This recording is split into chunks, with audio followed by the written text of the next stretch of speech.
News చూస్తున్నాం. ఏపీలో కూటమి సర్కార్ మరో ముందడుగు వేయబోతుంది. పురపాలక చట్ట సవరణకు కూటమి ప్రభుత్వం చర్యలు తీసుకోబోతుంది. మేయర్, మున్సిపల్ చైర్మన్ పై అవిశ్వాసంపై కీలక నిర్ణయం తీసుకోబోతుంది. 2.5 ఏళ్లు దాటాక అవిశ్వాసం పెట్టేలా మార్పులు తీసుకురాబోతుంది. ఇవాళ కేబినెట్లో ప్రతిపాదనను నిర్ణయం తీసుకోబోతున్నారు. ప్రస్తుత అసెంబ్లీ సమావేశాల్లోనే బిల్లు ప్రవేశపెట్టే ఛాన్స్ ఉంది. దీనిపై మరింత సమాచారం మా ప్రతినిధి కృష్ణమోహన్ అందిస్తారు.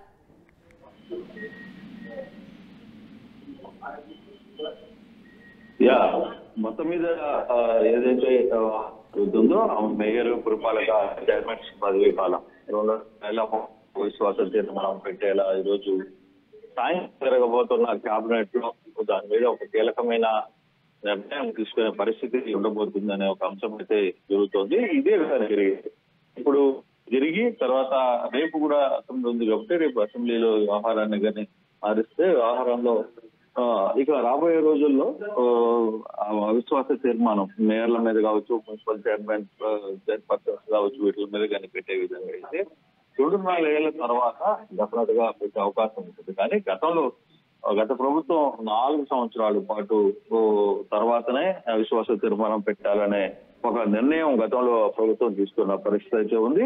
అయితే ఇప్పుడు కేవలం 2.5 సంవత్సరంలోనే గెలుపొందిన మేయర్లు, తర్వాత మున్సిపల్ చైర్మన్లను తొలగించే అవకాశం అవిశ్వాస తీర్మానం పెట్టే పరిస్థితి ఉంటుందనే వస్తున్న వార్తల్లో కొంత ఇదైతే అటు మేయర్లో కావచ్చు, లేదు అలాగా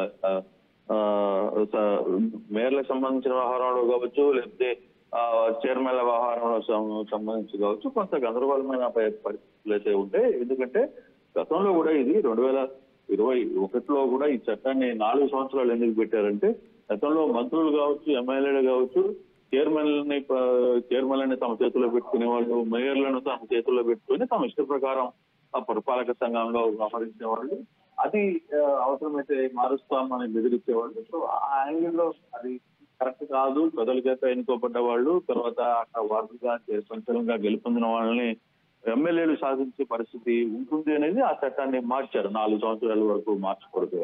కానీ ఇప్పుడు ప్రభుత్వం 2.5 సంవత్సరంలోనే మార్చే ప్రయత్నం చేస్తోంది అనే దాంట్లో కొంత అభ్యంతరకరాలు అయితే వచ్చే పరిస్థితి అయితే కనబడుతుంది. చూడాలి. అయితే ఈ రోజు కేబినెట్ లో ఆ పరిస్థితి ఉంటుందా, దానికి సంబంధించి కేబినెట్ వచ్చిన తర్వాత దాన్ని ఏ విధంగా ముందుకు తీసుకెళ్తారా అనే పరిస్థితి, దాన్ని బిల్లు కూడా పెడతారా అనే పరిస్థితి చూడాలి.